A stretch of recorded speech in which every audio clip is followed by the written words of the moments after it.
Ahora tenemos el privilegio de escuchar, charlar y escuchar a Aldo Ferrer, un economista respetado, valorado, una guía para muchos que se acercan a la economía, a la historia económica, a la política.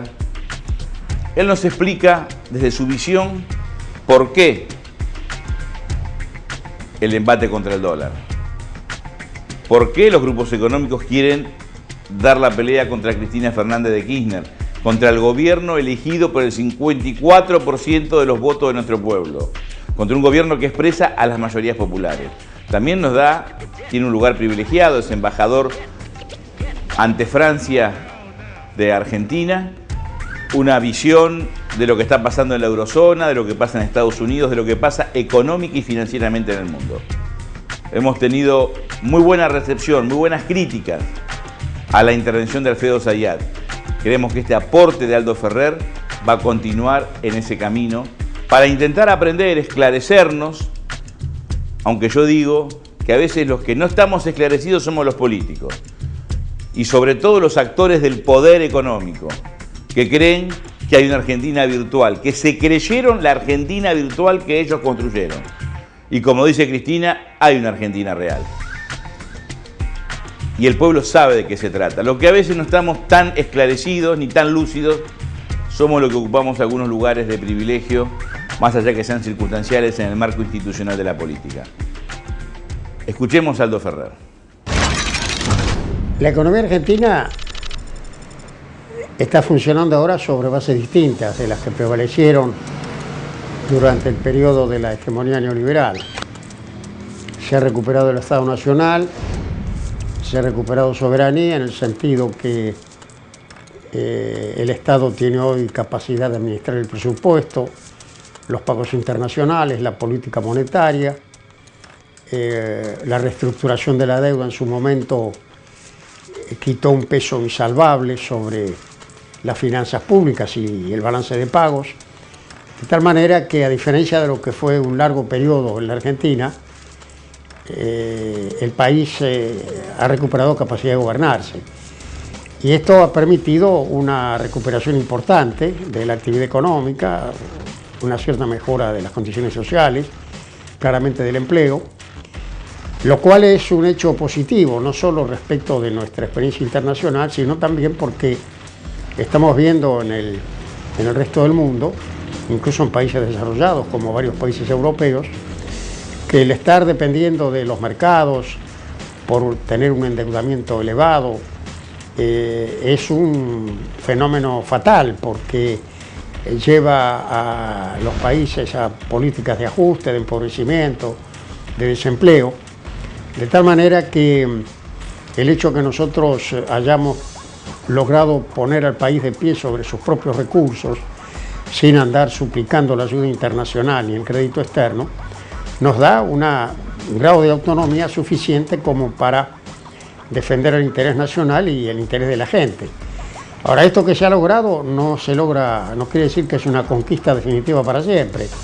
Más bien tiene que ser una conquista diaria, fortaleciendo los ejes que dieron lugar a esta recuperación de la soberanía, a partir de la solvencia fiscal, la competitividad, el superávit en los pagos internacionales, el buen uso de los recursos, lograr, por ejemplo, evitar la fuga de capitales, la transferencia del ahorro externo en la dolarización para que ese ahorro pueda volcarse al proceso productivo. Quedan puntos muy importantes en la agenda de fortalecimiento del sistema financiero para reciclar ese ahorro, lograr también especificar con más profundidad el sistema, incentivando el ahorro en pesos, el financiamiento de largo plazo. Es decir que cuando uno observa la situación actual, encuentra, vuelvo a insistir, aspectos positivos respecto de la experiencia histórica y aspectos positivos respecto de la experiencia internacional. Y al mismo tiempo surge con claridad una agenda de cosas que están por delante que hay que resolver.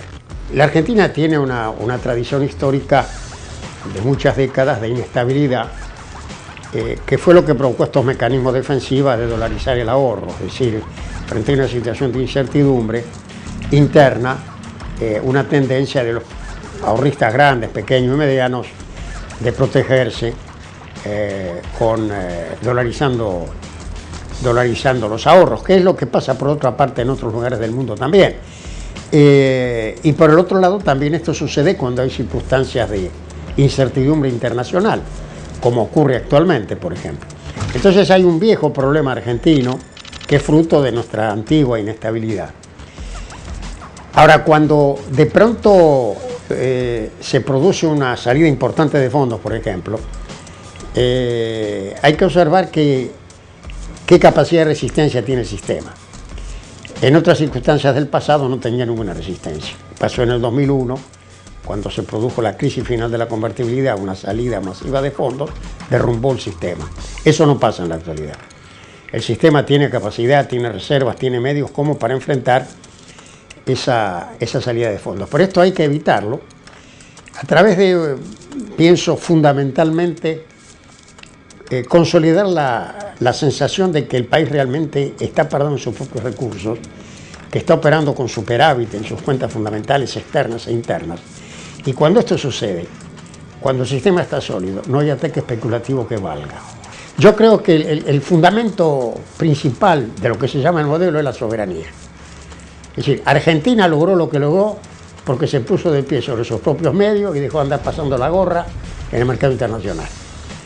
Entonces, la soberanía, aquí y en cualquier lado, es decir, cuando usted estudia todos los casos de países exitosos, que hacen política de desarrollo, industrialización, cambio técnico, políticas sociales, ciencia y tecnología, cuando usted observa todos los países, digamos, exitosos, entre los cuales hay muchos países de Asia, por ejemplo, y nosotros formamos parte, en buena medida, de esa experiencia también. Esto siempre es posible porque hay estados nacionales capaces de ejercer la soberanía y defender el interés nacional. Cuando eso se pierde y se cae en el desequilibrio externo y en la súplica del crédito internacional, se entra en el estado neoliberal y en el fracaso. Entonces yo creo que profundizar el modelo es profundizar la soberanía. Bueno, la crisis internacional es un tema complejo porque no se le ve la salida todavía a los países desarrollados del Atlántico Norte y las grandes economías industriales de Europa, Estados Unidos, están atrapadas en el estado neoliberal, donde la especulación financiera y las operaciones financieras tienen un peso hegemónico en la toma de decisiones. En buena medida uno puede decir que en esos países gobiernan los mercados más que los gobiernos. Y entonces les resulta muy difícil resolver esto, y además hay problemas específicos. Por ejemplo, en la Unión Europea, la existencia de una moneda común en 17 países que pone con las mismas reglas del juego a competir a economías tan distintas como la de Alemania y Grecia. Y después esto plantea fracturas, desigualdades, conflictos, dificultades de deuda. Y no hay una suficiente solidaridad europea como para que los más fuertes le den una mano a los más débiles. Entonces hay un problema complejo, digamos. En Estados Unidos, por otra parte, hay un conflicto político con un segmento de la política norteamericana muy contra el Estado, que quiere bajar impuestos, paralizar el Estado, en fin. Entonces se juntan varios elementos: la crisis del sector financiero, problemas específicos de la Unión Europea, de los Estados Unidos, que complican el panorama. Yo vuelvo a insistir en esto porque la evidencia es concluyente. Tenemos que vivir con lo nuestro, tenemos que estar abiertos al mundo, parados en nuestros recursos, depender de nuestros medios. Los mercados son útiles cuando uno no los necesita. Cuando uno necesita los mercados está perdido, pues entonces cae bajo la hegemonía del pensamiento neoliberal. Cuando uno no los necesita, puede haber cantidad de buenos negocios, de inversión. Usted quiere hacer un proyecto eléctrico, un camino, una fábrica, y consigue un crédito externo para eso, pero bienvenido sea, que después se puede pagar con producción. Pero empezar a financiar el conjunto de la economía con crédito externo es fatal. Nosotros lo pagamos en términos extraordinarios, con la crisis, el empobrecimiento, el desorden.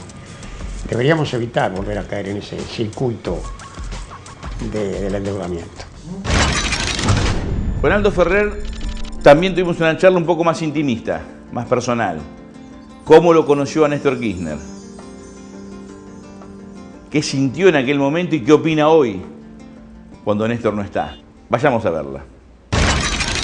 que yo traté de hacer es encontrar una síntesis de cómo uno puede, digamos, resumir el papel de Kirchner como presidente. Y yo creo que el gran aporte es que él instrumentó el traslado desde el Estado neoliberal al Estado nacional. Es decir, cuando él llega a la presidencia, consolida el tema del replanteo de la deuda, retoma el papel del Estado, se fortalece la gobernabilidad, se logra el superávit en los pagos internacionales. Es decir, una serie de medidas que permitieron recuperar el Estado Nacional. Y eso fue en definitiva lo que permitió el cambio de rumbo en la Argentina. Y por lo tanto, en mi apreciación de Kirchner como figura histórica, es decir, qué significa Kirchner en la historia, y en particular de la historia económica argentina, yo creo que básicamente representa eso. Fue bajo su presidencia se consolidó esta transición desde el Estado neoliberal, sometió a los mercados y a los intereses privados, concentrados, a un Estado capaz de defender el interés general, de buscar el equilibrio, la transacción, la defensa del interés argentino. Cuando el gobierno decidió crear una empresa energética, después de que sabía el desastre de haber vendido YPF, me pareció una buena idea, que era un paso en el sentido de recuperar un instrumento público de política energética. Entonces los medios me preguntaron y dije que me parecía muy bien. Bueno, a los 2 o 3 días me llamó el ministro de Planificación diciendo que el presidente Kirchner había ido a las declaraciones, que se